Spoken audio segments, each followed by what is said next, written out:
शक्तिरूपेण संस्थिता नमस्तस्यै नमस्तस्यै नमस्तस्यै नमो नमः।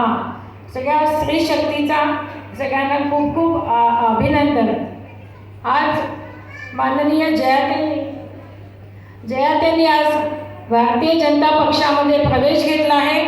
त्यांचं खूप खूप मनापासून अभिनंदन करते, स्वागत करते।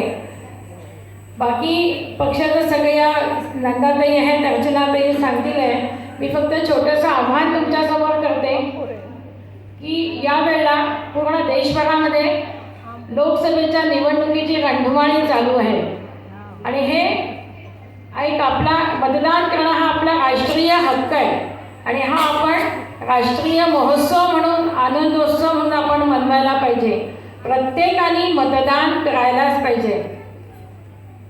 असं हे मतदान यावेळेला पहिला टप्पा आपल्या नागपूर नगरीमध्ये 19 एप्रिलला होऊ घातला आहे आणि त्यासाठी भारतीय जनता पक्ष आणि सगळे नागपूरकर यांनी पुन्हा तिसऱ्यांदा माननीय नितीनजींना उमेदवार म्हणून घोषित केलं। मागच्या 2 वेळेला 2014 आणि 2019मध्ये माननीय नितीनजी नागपूरचे खासदार झाले। तुम्ही लोकांनी त्यांना निवडून दिलं म्हणून ते खासदार झाले आणि म्हणून ते मंत्री बनले आणि आपल्या देशाचा आणि सगळ्यांचा विकास झाला आणि असेच तिसऱ्यांदा पुन्हा लोकसभेमध्ये खासदार म्हणून त्यांचा विजय निश्चित आहे। पण त्यांनी 10 वर्षामध्ये जी कामं केली आहेत ती कामं म्हणजे किती लिस्ट सांगू तुम्हाला, ती मला अर्धा तास जाईल आहे।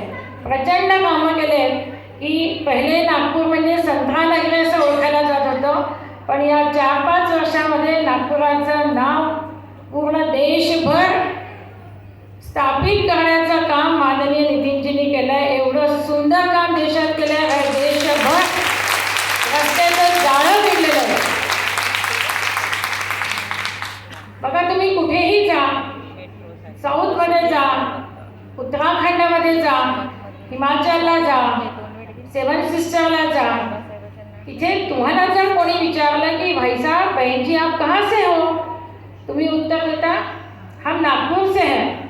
नागपूर म्हटल्याबरोबर समोरच्या व्यक्तीच्या चेहऱ्यावरती असं हास्य फुलतं, त्याच्या भुवया उंचवतात आणि अच्छा आप नागपूर से हो, वो गडकरी साहब के गाव से, त्याची आपल्याकडे पाहण्याची दृष्टी बदलून जाते। इतकं काम माननीय नितीनजींनी देशभरात केलं आहे आणि नागपूरचं नाव पूर्ण देशभरात उज्ज्वल केलेलं आहे। असे नितीनजी तिसऱ्यांदा उभे आहेत। मी तुम्हाला एवढंच विनंती करेन की त्यांनी काय काम केलं आहे तुम्हाला सगळ्यांना माहिती आहे। माननीय नंदाताई, अर्चनाताई तुम्हाला सांगतील। पण यावेळेला नितीनजींनी जर करोडो रुपयाचं काम देशासाठी केलं आहे, आपल्यासाठी केलं आहे, तर आपण त्यांना लाखोमध्ये वापस द्यायला पाहिजे त्यांचं समाज होणं। तुम्हाला मी विनंती करायला आली आहे की स्त्री शक्ती तुम्ही यावेळेला 5 लाखांच्या मतांचा डिफरन्सनी माननीय नितीनजींना निवडून द्या। 5 लाख म्हणजे तुम्हाला असं की काहीतरी सांगतात, त्यांच्यात ते काही पण सांगतात, पण अगदी सोपी आहे। आपल्या मराठीमध्ये म्हण आहे, थेंबे थेंबे तळे साचे, जे छोटं छोटं छोटं होऊन मोठंच महासागर तयार होतो। तशी ती एवढी मोठी माझी स्त्री शक्ती उभी आहे, बसली आहे आणि तिच्यामध्ये दुर्गेचा अंश आहे। तर तिने जर मनामध्ये आणलं तर नक्कीच 5 लाखाचा आकडा आपण पार पाडू शकू। कसं आपल्या व्हॉट्सअप ग्रुपमध्ये अनेक ग्रुप असतात। आपल्या म्हणजे बालमैत्रिणींचा ग्रुप, कॉलेज गोईंग ग्रुप, आपल्या मैत्रिणींचा ग्रुप, किटी पार्टीचा ग्रुप, योगा असेल तर योगाचा ग्रुप, नातेवाईकांचा ग्रुप, मग सासरचे माहेरचे असे, तर 50 कुटुंबाकडे समजा आपण अप्रोच झालो, 50 कुटुंबांना जर आपण विनंती केली की नितीनजींना याला निवडून द्या, तर 50 कुटुंब म्हणजे 200 वोट। एका स्त्री शक्तीने जर 200 वोटांसाठी जर प्रयत्न केला, इथे किती स्त्री शक्ती उपस्थित आहे पहा तुम्ही, तेवढे 1000 वोट तर तुम्हाला इथेच नितीनजींना देऊ शकता। पण त्याला पाहिजे फक्त तुमचा आता 2 दिवसाचा वेळ, 24 तासामधला 1 तासाचा वेळ हवा, तुमची जिद्द हवी, तुमची मेहनत हवी, मोठ्यांचे आशीर्वाद हवे आणि तुमच्या सगळ्यांच्या शुभेच्छा हव्या। हे जर तुम्ही मनात आणलं तर नक्कीच नितीनजी 5 लाख मतांच्या डिफरन्सने निवडून येतील आणि मला अपेक्षा आहे की इतकी इथे जमलेली आहे, तर नक्कीच स्त्री शक्ती याला पाठिंबा देईल. कारण नितीनजींच्या बद्दल प्रत्येक नागरिकाच्या मनात खूप श्रद्धा आहे, प्रेम आहे, विश्वास आहे. त्यांनी केलेलं काम आहे.